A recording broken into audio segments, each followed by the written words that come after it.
In this video, we will step through how to join a RealConnect conference. Let's start by opening the meeting invite you have received for the RealConnect video conference.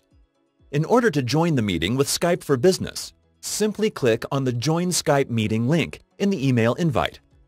Your Skype for Business interface will open and a window will pop up that asks you how you would like to join the meeting. Select the option to join with audio and video. Click the OK button. Now go to your Group Series codec. Once you wake up the system, you will see the calendar option to join the call at the top of the screen. Push the up arrow on the remote, and then the left or right arrow to highlight the meeting.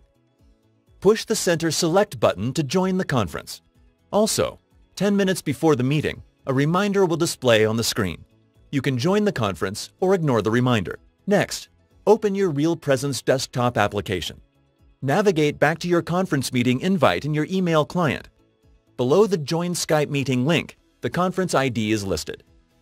This is the VMR number that is needed to join the meeting with Polycom's RealPresence desktop endpoint. Type this number into your RPD and click the Call button. This concludes our overview of how to join a RealConnect conference.